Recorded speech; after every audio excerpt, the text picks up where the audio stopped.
This is every card I bought on day 2 at the National Card Show, and just like day 1, I'm going to rank them from cheapest all the way to the biggest card of the day, and trust me, you'll want to stick around for number 1. Let's get into it.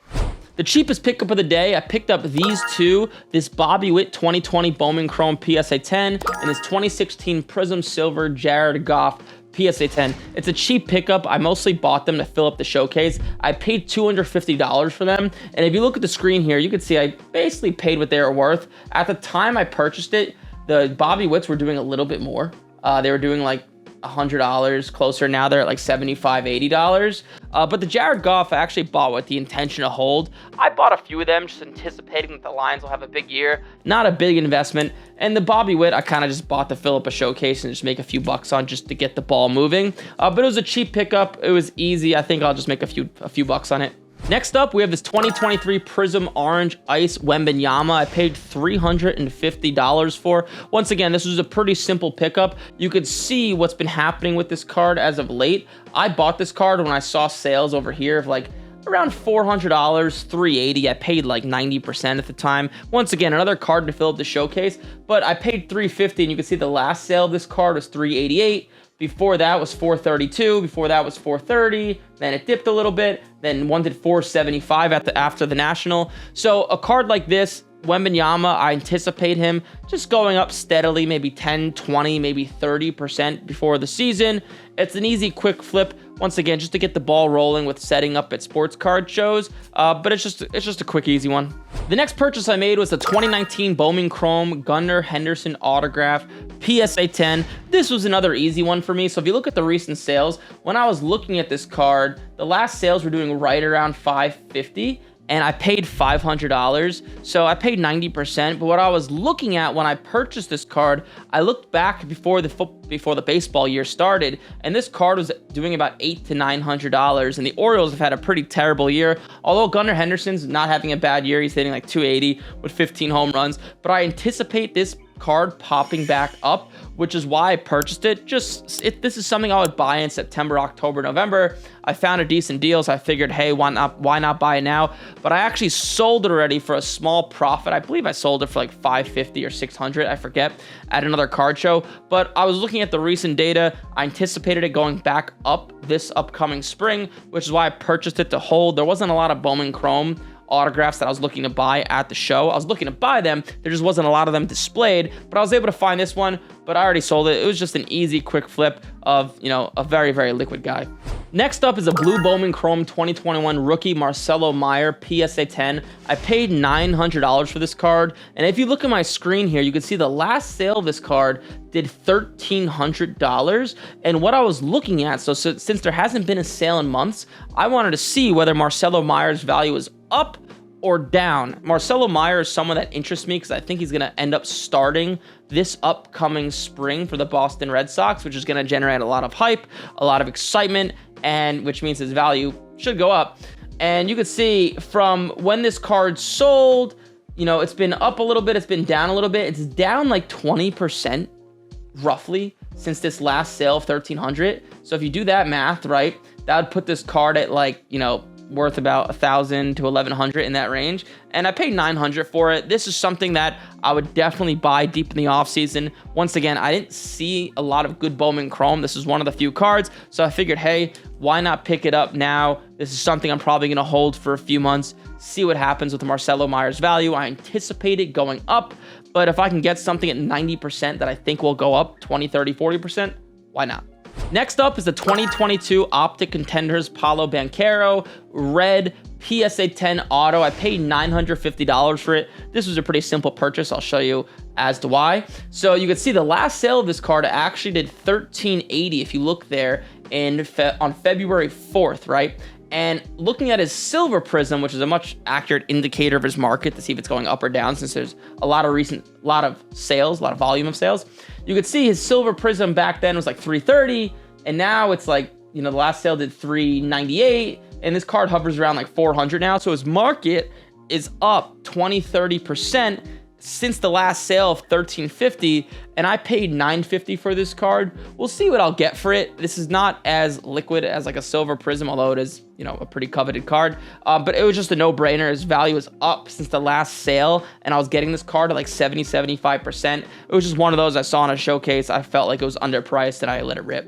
The next two cards I purchased was a small Sam Darnold lot, and I could say this may not be my proudest moment. This is a little bit risky, and it's kind of not what I usually teach, but once in a while, I'll just swing on a risk. So Sam Darnold is someone interesting. So the guys that usually go up in value during the season, if any, quarterbacks, are the guys no one's expecting to. So like guys like Sam Darnold, Kyler Murray, these guys are down, and everyone's focusing on like Bo Nix and Caleb Williams and all those guys. So I think if Darnold does anything, his value will just skyrocket up.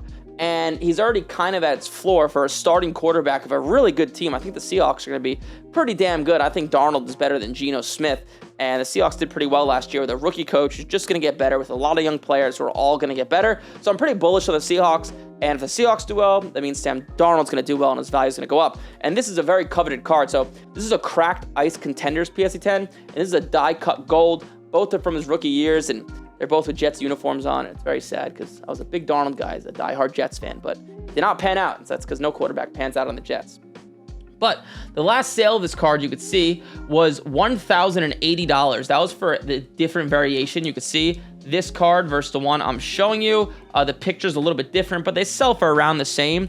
And this die-cut gold, if I look this up, so 2018 die-cut gold Darnold, you could see the last sale of this did right here, at least what I found. A raw one in November did $175, and his value was worth more because the Vikings were rolling then.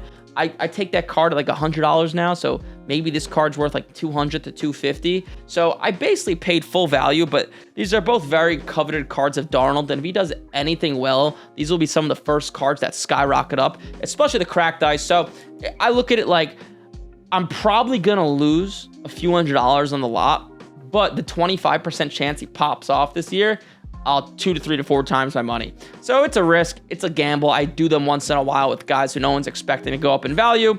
But yeah, that's why I bought these. The next purchase, I paid $13.25 for this Kobe Topps 1996 PSA 10 rookie, and also a Josh Allen Beckett 9.5 red, white, and blue that I actually sold, which is why I don't have it on me.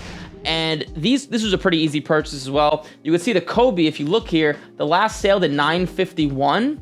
And the last Josh Allen did $550. Okay, so that's about, you know, what is that, like 9 plus 5? That's like $1,500 in value-ish on super easy liquid cards. The guy gave it to me for $13.25. And the Kobe stuff, is, as you can see, is kind of going up recently. You can look in the past like 30 days. It's kind of like, or if you look at the past 60 days, you can see it's like kind of trending upward. So I didn't mind buying the Kobe. And he gave me a pretty decent deal on it. He valued it at $800, so not bad. And then the Josh Allen I actually sold already. I believe I got $550 for it exactly. So that puts me into the Kobe for just around like $750-ish, $700, $750, which I don't mind. So just super easy, liquid cards, good to fill up a showcase with, good to get the ball rolling. But yeah, pretty easy sale.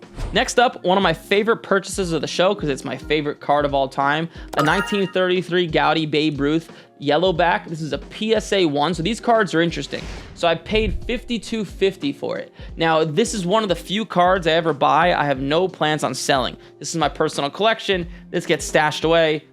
We'll probably never sell it. So you can see in the past 6 months, the lowest sale of this card was about $5,500. So I got it pretty decent. Now, this card is pretty beat up. So that's why it's at a lower, at a lower price. I'm not too worried about paying kind of strong on it because this is just gonna go in the collection. And my Babe Ruth collection, so I started purchasing Babe Ruth cards about 4 to 5 years ago, has actually tripled in value. So I don't mind just keep adding to it. It's almost like my S&P 500, my index fund, where I put some of my money away. But yeah, it's super excited to purchase these. I always purchase them when I see them at a fair price, and I felt like this was a fair price. Next up, I purchased a little lot of Victor Wembanyama Prism rookies. This is at a $299 red SGC 10. This is a pink Pulsar at a 42 PSA 10. So out of all the cards I purchased at the National Card Show, I believe I'm going to make the most money on this deal, and I'll explain why. So if you look at my screen here, I have both of these cards pulled up and what I was looking at. So you can see the red Wembanyama has been trending upwards. When I looked at the red Wembanyama, the last sale that I saw when I was debating on whether to buy these was I saw a PSA 9 did $1,300 and an SGC 10 in the lot. It was valued at $2,000. I paid $5,800 for both of these, but $2,000 for this, knowing a PSA 9 did $1,300 at the time, this is at least worth double a PSA 9. So I valued it at like $2,500 to $2,600. And you could see there's been some recent sales since. You could see the Wembanyama stuff is going upwards, and a PSA 9 lasted $2,965. So this is probably kind of $2,400, $2,500 in that range if I had to take a guess. There's no sales, but just a guesstimate. And this is actually the card I think I'll make the most amount of money on. So this was valued at 58 minus 2, so like $3,800 in the lot. And there's no sales recently of the card at all. The only sale you could see here in this little blue dot is a PSA 9 to $2,700. So what I could tell you for a fact is this is at least worth double a PSA 9.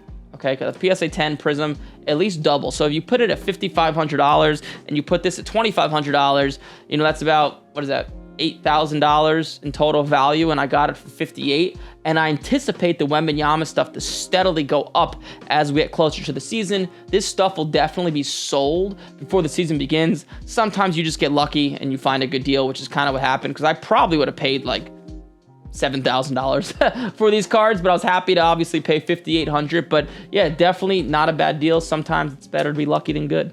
And the most expensive purchase of day number 2 was this 1933 Gaudy Babe Ruth, which I actually think I overpaid a little bit for. Let me explain. So I paid $6,150 for this card, and what I was looking at was this. So there was a sale of $6,100, there was a sale of $7,000, there was a sale of $6,000.